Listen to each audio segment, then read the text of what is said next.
सृष्टि के अंदर समाये हुई सत्ता है, जो हमारे बाएं दाएं आगे पीछे ऊपर नीचे, आप इसके अंदर और ये हमारे अंदर, बिल्कुल आमने सामने, कोई धोखा नहीं है। ये जो जिसका पैदल पड़ रहे हैं पीछे मेरे आप निराकारी जागृति मिशन का, इसमें कोई धोखे वाली बात नहीं है, बिल्कुल आमने सामने। जिसको हम जन्म जन्मांतरों से देखते घूम रहे हैं, जिसको हम 84 लाख जन्म, ऐसा हमारे शास्त्रों में बताया गया, 84 लाख जन्म तपस्या करके, योग साधना, तरह तरह के विघ्न साधनाएं करके जंगलों में जाकर फिर इंसान जान सका कि भगवान क्या है। और अपने सद्गुरुओं को सासंग जी बार बार नमन करते हुए मुझे बार बार बात अपने याद आती है कि कितनी हमारे ऊपर सद्गुरु ने रहमत की, कितनी सद्गुरुओं ने हमारे ऊपर दया की। आपको कुछ भी नहीं करना पड़ा, क्या तो प्यासा कुएं के पास जाता है, और आज कैसी उनकी रीति जगत की, आज जो कुआं है वो प्यासे के पास पानी पिलाने के लिए, लेकिन प्यासा फिर भी टकरे करता है, क्योंकि उसको अगर कुएं के पास जाना पड़ता है ना, फिर पता चलता है। तो इसलिए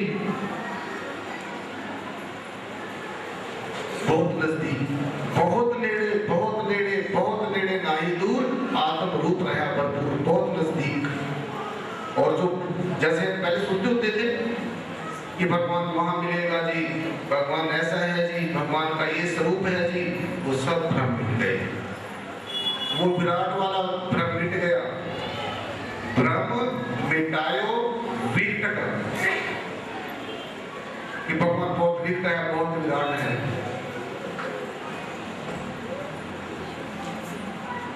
जो बहुत दूर सोचते थे वो भ्रम मिटा दिया, जो बहुत विकट सोचते थे कि भगवान को प्राप्त नहीं किया जा सकता, बहुत विराट है, पता नहीं चलेगा, वो भ्रम मिटा दिया।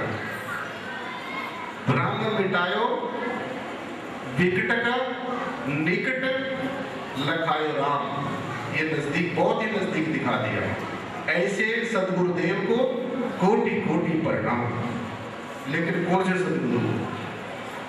ऐसे सदगुरु को जिसने नजदीक दिखा दिया, जिसने बिल्कुल ही बहुत ही नजदीक दिखा दिया कि ये इंसान, तो जिसको जगह जगह ढूंढता फिर रहा है, तरह तरह के कर्म कांडों में ढूंढता फिर रहा है, तेरा परमात्मा तेरे नजदीक खड़ा है, इसको पहचान ले, इसको जान ले, इसी का हो जा। और वास्तव में तो यही है, ये जो शरीर रूपी स्वरूप है, यही भ्रम है। हम यही सोचते रहते हैं अपने आप को, लेकिन अब ये नहीं हो। जब सदगुरु आपके सामने बैठता है तो बता देता है कि तेरा स्वरूप ये नहीं है,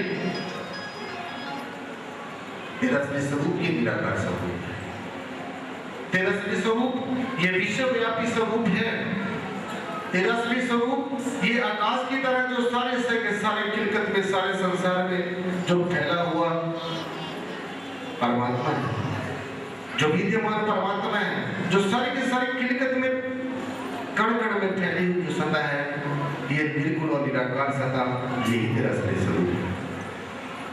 और अगर हमें इतनी सोची आ जाए, इतनी समझ आ जाए, क्योंकि ये करने धरने वाली बात नहीं है शास्त्र जी, ये समझने वाली बात है। समझ के मुक्ति पावे, काल फांस के बीच न आवे। अगर इसकी काल की माया से आपने बचना है ना, तो इस बात को समझ लो, और जितना जल्दी हो सके समझ लो, और इसको समझ को अपने पल्ले में, जैसे कोई हमें कोई कीमती चीज मिल जाती है, आजकल तो पॉकेट में बहुत बड़ी बड़ी जेबें होती है, चाहे जितने मर्जी पैसा डाल लो, लेकिन कई बार ऐसा होता था पुराने जमाने में, जो लेडीज अपनी चुन्नी अपने सिर पे लेती है नहीं, कोई ऐसी कोई कीमती चीज होती थी, आजकल तो बहुत बहुत बड़े बड़े पर्स चल गए हैं, कितनी भी उसमें पैसा डाल लो, लेकिन वो क्या करते थे, अपनी चुन्नी के साथ वो गांठ बांध लेते थे।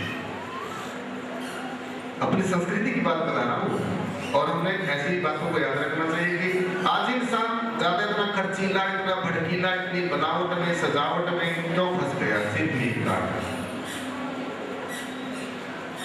सो अगर हम आज से थोड़ा सा पीछे झांक कर देखते हैं, पीछे चलकर देखते हैं, हमारी बहुत एक सत्यम शिवम सुंदरम स्वरूप की जो संस्कृति है, जो हमारी सभ्यता है, मोहित शासन जी हमारे काम आनी है। ये जो आज हमने पाश्चात्य संस्कृति का अनुसरण कर ली है, वेस्टर्न कल्चर को जो इंसान अपनाता जा रहा है और अपनी जो भारतीय संस्कृति है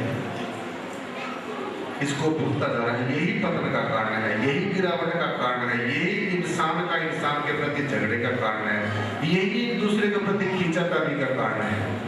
तो क्यों ना अपनी सत्यम शिवम सुंदरम जो संस्कृति है, जो भगवान राम जी के समय में, भगवान कृष्ण जी के समय में और जिस पावन धरती पर आज ये चर्चा हो रही है, हमारे दसों सदगुरु साहबान गुरु नानक साहब से लेकर परम वंदनीय पूजनीय सदगुरु महाराज बाबा गोविंद सिंह जी महाराज तक जो गुरु हुए हैं, उन्होंने भी हमें यही पाठ पढ़ाया है।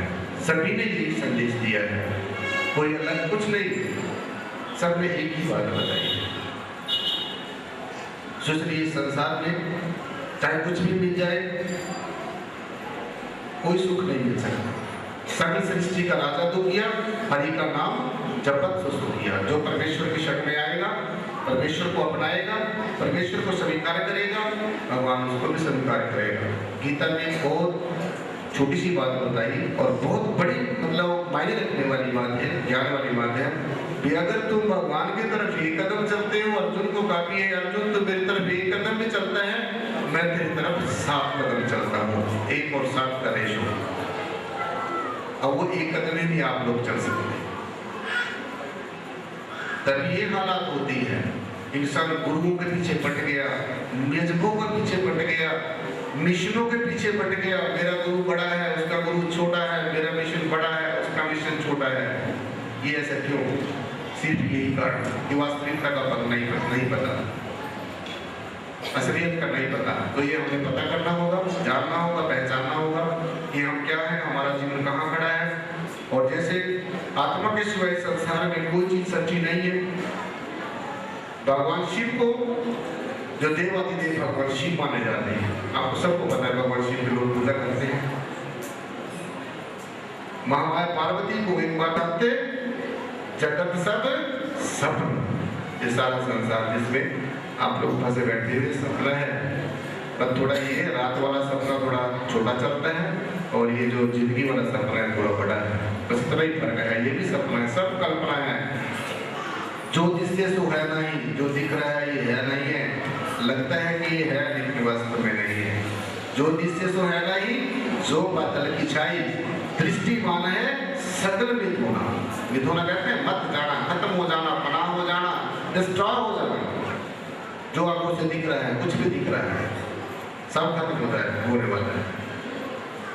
और जैसे बादल की छाई होती है ना, कुछ देर के लिए हमें आकाश में बादल दिखता है और जब हवा चली वो बादल साफ हो जाता है। तो ये ऐसा सा जीवन है,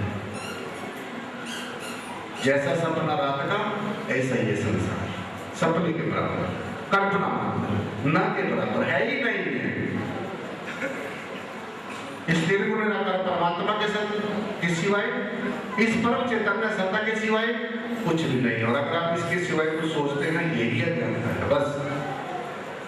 जैसे कानपुर से आए महापुरुष आपको बता रहे थे, अपने महापुरुष मौजूदा जी आपको बता रहे थे, वो बिल्कुल सत्य कह रहे थे। और रही सही जो कसर की जो कमी थी, वो जो उनकी धर्मपत्नी थी ना, जिन्होंने निकाल दी, उससे भी ज्यादा जो मेरे पास ही बैठे हैं अपने महापुरुष महाराज जी, इन्होंने आपको मेरी बातें बता दी। अब बात हमारे ऊपर निर्भर करती है कि हम समझे या ना समझे। इसलिए गुरुओं ने हमें कोई कमी नहीं छोड़ी, अगर कमी है तो हमारी है, अगर अज्ञानता है तो हमारी है। गुरुओं को दोष मत देना, संतों महात्माओं को दोष मत देना, अपना ही दोष है हमारा, हम ही नहीं समझते। दूसरी शासन जी, गुरु ने हमारे कोई कमी नहीं छोड़ी। जग रचना सब झूठ है, सब झूठा, सब मिथ्या, सब खत्म होने वाला, सब विनाश होने वाला। अरे भाई इसको पकड़ के बता देगा। जितनी भी जग रचना है, जग रचना में क्या आता है, आप पढ़े लिखे हैं, बुद्धिजीवी हैं, पेड़ पौधे पशु पक्षी जीव जंतु सब जग रचना में आते हैं। जग रचना सब झूठ है, जान लो रे मन मीत, कह नानक फिर ना रहे, जो बातों की भीत है। भीत कहते हैं दीवार को। ये जैसे दीवारें बनी है ना आपके, जिसमें कमरे बैठे हैं, ये तो सीमेंट की बनी है, ये तो गिर नहीं सकती इतनी जल्दी। लेकिन बालू की भीत, बालू कहते हैं रेत को। जैसे रेत का एक बच्चे खेलने के लिए वो बना देते हैं, लेकिन उसको गिरा देते हैं। देखा होगा आपने, छोटे छोटे बच्चे खेलते हैं, आप भी खेल के देखना, अगर आप नहीं खेले हो तो आपको भी ज्ञान हो जाएगा। थोड़ा सा एक बालू का वो बनाना और उसको फिर छोड़ देना, थोड़ी देर में सूख जाएगा, हवा आएगी और गिर जाएगा। तो ये इतना का जीवन है कि जग रचना सब झूठ है, जान लोरे मन मीत, कह नानक थे ना भय जो बालू के लिए। इतना का जीवन है। थोथी काया थोथी माया, थोथा हरबिन जन्म गवाया, थोथा पंडित थोथी वाणी, थोथी हरबिन सके कहानी, थोथा मंदिर भोग विलासा, थोथी आण देव की आशा, सच्चा सिमरन नाम सुवासा, सत सतत वासे रविदासा। कितने संतों महापुरुषों ने किसी बात की कमी ही नहीं छोड़ी है। सब कुछ थोथा, थोथी काया थोथी माया, ये माया जिसके पीछे झगड़े होते हैं। आज भी जो छोटी सी सेवा बताई है ना महापुरुषों को, मेरे घर में घर जाकर कहीं तो शायद नींद भी ना इसके बाद में, यार स्वामी जी ने क्या कह दिया हमें, ये तो बहुत बड़ी पहाड़ टूट गया हमारे ऊपर। सच बात बता, महापुरुषों की तरफ भी नजर करके बता देता हूँ। और हो सकता है हर रोज 400-500 रुपए की बोतल अंदर जाती हो। ये सारा शमशान बनाया हुआ है, ये हरि का मंदिर, ये परमात्मा का मंदिर जिसके अंदर परमात्मा है। हर रोज देसी मिलेगी वो भी अंदर, कोई अंग्रेजी मिलेगी वो भी अंदर, कोई बची कुची मिलेगी वो भी अंदर, और हो सके तो बोतल भी अंदर। ऐसे से भी लोग होते हैं। निर्जीव जीव जिन्होंने कभी कोई वो नहीं किया, क्या नाम है, कोई हमारा नुकसान नहीं किया, निर्दोष, उनको मारकर इंसान, मरी हुई चीज कहाँ जाती है बताओ? शमशान। ये तो याद है भाइयों को ही पता होगा, भाई तो खैर ज्यादा बात बताएंगे नहीं है। मरी हुई चीज शमशान में जाती है, मैं भी बता दूं, मुझे भी याद है। एक चीज को मारकर उसको खाना, और तो ये क्या हो गया, जो मंदिर जो परमात्मा ने खुद बनाया है ना, इसके अंदर परमात्मा खुद बैठा है। मंदिर ये तो बाहर जिनके पीछे झगड़े होते हैं, आप देखते ही हर रोज अखबारों में, टीवी पे देखते हैं, इतने बड़े बड़े झगड़े ईंटों के मंदिरों के पीछे। और जो ये परमेश्वर ने खुद बनाया है मंदिर, हरि मंदिर, यह शरीर है, ये जो नर नारायणी देव के लिए हरि मंदिर, ये शरीर है, ज्ञान रत्न प्रकट हो, इसी में से होता है ज्ञान रत्न प्रकट। मेरे ईंटों में से नहीं होता कभी भी। सारी जिंदगी हाथ जोड़ के पड़े रहो इनके सामने, अगर आपको कुछ मिल जाए ना, कभी किसी को मिला है। हरि मंदिर परमात्मा का खुद बनाया हुआ मंदिर, इसके अंदर खुद निवास करता है भगवान, बोलता है, सुनता है, अपनी चर्चा किसी के माध्यम से बोलता है, किसी के माध्यम से सुनता है। ये सुनने वाला और बोलने वाला एक ही शक्ति है। ये